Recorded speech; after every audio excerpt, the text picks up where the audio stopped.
Assalamualaikum warahmatullahi wabarakatuh. Selamat pagi semuanya, salam sejahtera bagi kita semua. Yang terhormat Ibu Laila Listiani Putri SEMM selaku dosen mata kuliah Manajemen Strategi SDM, saya ucapkan terima kasih banyak atas kesempatan yang telah diberikan dan rekan-rekan semua yang sudah menonton pada video kali ini tentang Manajemen Strategi SDM. Oke, jadi sebelum kita memulai presentasi pada kali ini, alangkah baiknya kami memperkenalkan diri kami terlebih dahulu ya teman-teman. Tak kenal maka tak sayang, jadi perkenalkan, nama saya Muhammad Zainul Arifin yang bertugas sebagai moderator. Di sebelah saya ada Sophia Biati dan selanjutnya ada Eka Restiana. Oke, jadi kami dari kelompok 11 ingin mempresentasikan hasil dari kelompok kami dengan materi, teori dan konsep motivasi kerja dalam SDM. Untuk materi pertama yaitu ada pengertian motivasi. Jadi secara etimologi, kata motivasi itu berasal dari kata moneter yang latinnya itu adalah movere yang berarti mendorong atau menggerakkan. Makna umum motivasi diartikan sebagai keadaan internal yang mendorong atau memotivasi sesuatu tindakan atau aktivitas yang dilakukan secara sadar oleh individu dalam mencapai tujuan tertentu. Konteks SDM dalam konteks manajemen sumber daya manusia ini adalah motivasi adalah instrumen kunci bagi manajer untuk menggerakkan karyawan agar berkontribusi secara optimal terhadap tujuan organisasi. Yang selanjutnya itu ada definisi motivasi menurut para ahli ya teman-teman. Ada 4, 5, 6, 7 definisi motivasi menurut para ahli. Yang pertama itu ada definisi menurut Robbins tahun 2003. Motivation as the progress that account for individuals, intellectuals, indirects, and persistent of effort toward training a goal. Jadi motivasi adalah proses yang menjelaskan intensitas, arah, dan ketekunan individu dalam mencapai tujuan. Yang kedua ada definisi menurut Wixley and Yuki tahun 1977. Jadi, intinya itu adalah proses di mana perilaku seseorang diberi energi dan diarahkan. Yang ketiga ada menurut Abraham Sperling di tahun 1967. Motivasi adalah kecenderungan untuk melakukan tindakan diawali dengan dorongan batin dan diakhiri dengan penyesuaian diri. Yang keempat yaitu ada dari William J. Stanton di tahun 1978. Orang yang termotivasi adalah orang yang mempunyai keinginan yang terangsang dan terfokus untuk mencapai tujuan kepuasannya. Yang kelima yaitu ada definisi dari Robert Baron DKK tahun 1980. Jadi motivasi itu adalah proses motivasi diri sendiri untuk mengembangkan drive arousal atau dorongan internal. Yang keenam yaitu ada dari Robbins and Coulter. Motivasi karyawan adalah kesiapan untuk mengarahkan upaya yang signifikan untuk memenuhi kebutuhan individu bergantung pada kapasitas upaya tersebut untuk mencapai tujuan organisasi. Yang ke-7 yaitu ada dari Gary Deseler. Motivasi seseorang merupakan hasil dari beberapa proses internal dan eksternal yang mengarahkan pada sikap antusiasme dan gigih dalam menyelesaikan tugas tertentu. Yang slide selanjutnya itu ada dua sumber motivasi. Dua sumber motivasinya itu ada yang pertama motivasi intrinsik dan motivasi ekstrinsik. Yang motivasi intrinsik itu motivasi yang bersumber dari dalam diri seseorang berupa kesadaran mengenai pentingnya dan manfaat pekerjaan yang dilaksanakan. Contohnya itu rasa puas karena berhasil menyelesaikan tugas, passion terhadap pekerjaan, rasa bangga atas pencapaian pribadi. Sedangkan motivasi ekstrinsik itu dorongan kerja yang bersumber dari luar diri pekerja, berupa kondisi atau rangsangan dari lingkungan yang mengharuskan seseorang bekerja secara maksimal. Contohnya itu kayak misalkan gaji, bonus, promosi, jabatan, penghargaan dari atasan, dan ancaman sanksi. Slide selanjutnya yaitu ada 4 pendekatan motivasi kerja. Yang pertama itu ada pendekatan tradisional, pendekatan hubungan manusia, pendekatan sumber daya manusia, dan pendekatan kontemporer. Selanjutnya yaitu ada teori hierarki kebutuhan Abraham Maslow tahun 1943. Abraham Maslow adalah orang pertama yang mengklasifikasikan kebutuhan manusia secara sistematis. Ia membagi kebutuhan menjadi 5 tingkat hierarki. Tingkat pertama itu ada kebutuhan physiological needs, kebutuhan paling dasar seperti makan, minum, tidur, tempat tinggal. Dalam konteks kerja itu ada gaji yang cukup untuk memenuhi kebutuhan hidup. Tingkat kedua yaitu ada kebutuhan rasa aman atau safety needs. Merasa aman, terlindungi, jauh dari bahaya dan ancaman. Di dalam kerja itu ada jaminan keamanan kerja, asuransi, kondisi kerja yang aman.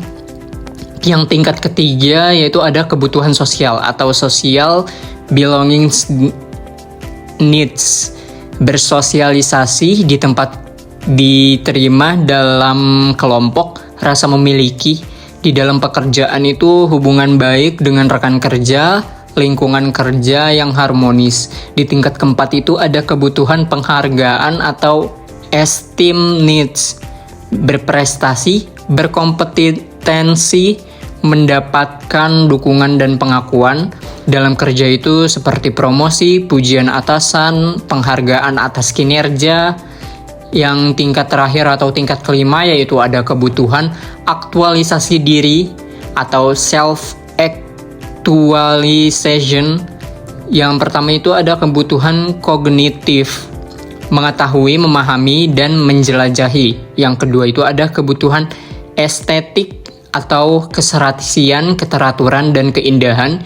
Yang ketiga itu ada aktualisasi diri, mendapatkan kepuasan diri, dan menyadari seluruh potensi. Selanjutnya kita masuk ke teori 2 faktor dari Friedrich Herzberg pada tahun 1959.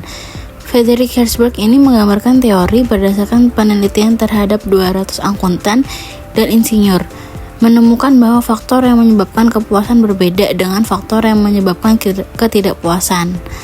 Yang pertama, faktor motivator yang mendorong kepuasan, yaitu ada prestasi kerja, pengakuan atas hasil kinerja, pekerjaan itu sendiri yang menarik, lalu tanggung jawab, dan kemajuan dan pertumbuhan karir.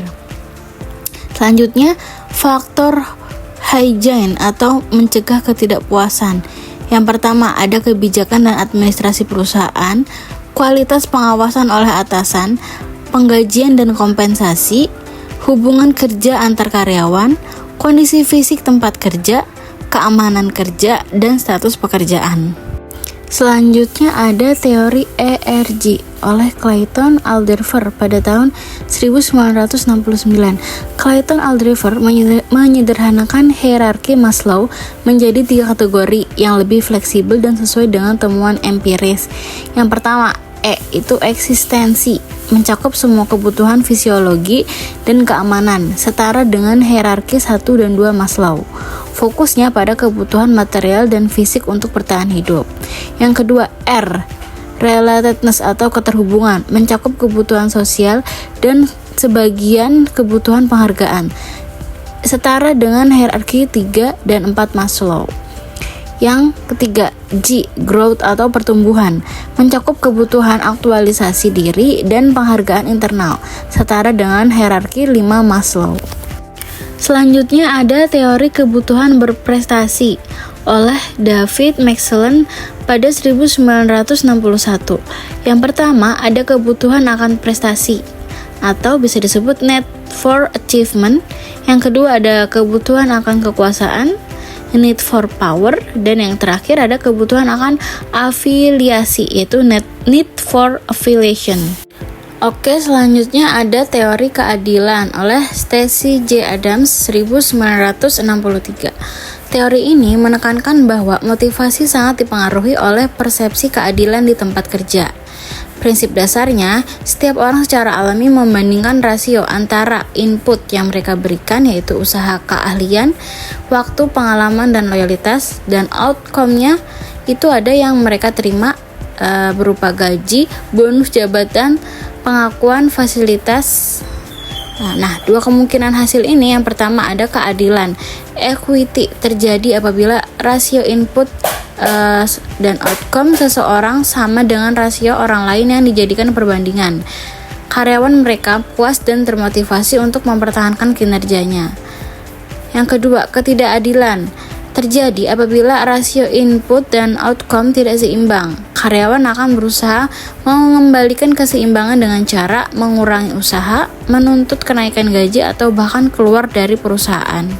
Selanjutnya yaitu ada teori pengharapan oleh Viktor Fromm 1964. Viktor Fromm ini mengemukakan bahwa motivasi adalah fungsi dari 3 variabel utama. Rumus motivasi ini E dikali I dikali V. E ini ekspektasi, yaitu keyakinan seseorang bahwa usaha yang dikeluarkan akan menghasilkan kinerja yang diharapkan. Yang kedua, I, instrumentalitas, keyakinan bahwa kinerja yang baik akan menghasilkan penghargaan atau imbalan yang diinginkan. Yang ketiga, V atau valensi, yaitu nilai atau daya tarik yang diberikan seseorang terhadap penghargaan yang diharapkan. Nah, kesimpulan kunci ini, jika salah satu dari E, I, atau V bernilai 0 atau sangat rendah, maka motivasi seseorang akan runtuh meskipun dua faktor lainnya tinggi.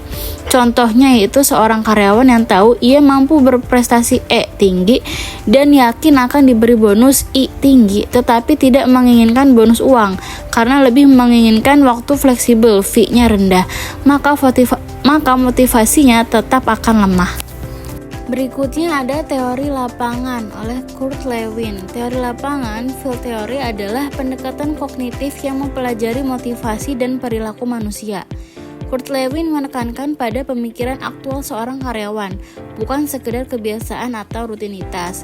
Nah, persamaan perilaku Lewin, B sama dengan F dalam kurung P E. Nah, B itu behavior, perilaku, P itu person, pribadi atau individu, E itu environment atau lingkungannya. Artinya, perilaku seseorang adalah fungsi dari interaksi antara kepribadian individu dan lingkungannya. Motivasi tidak bisa dipahami terpisah dari konteks lingkungan di mana seseorang itu berada. Selanjutnya ada teori X dan teori Y. Douglas M.C. Gregor pada tahun 1953. M.C. Gregor membedakan dua asumsi mendasar manajer tentang sifat manusia dalam bekerja. Teori X, asumsi negatif, yaitu karyawan pada dasarnya tidak suka bekerja dan akan menghindari tanggung jawab bila memungkinkan. Yang kedua, harus dipaksa, diawasi ketat, dan diancam agar mau bekerja. Yang ketiga, lebih memilih diarahkan daripada mengambil inisiatif. Yang keempat itu pendekatan manajemen, otokratis, dan kontrolif. Teori Y, yaitu asumsi positif, karyawan pada dasarnya menyukai pekerjaan jika kondisi yang tepat tercipta.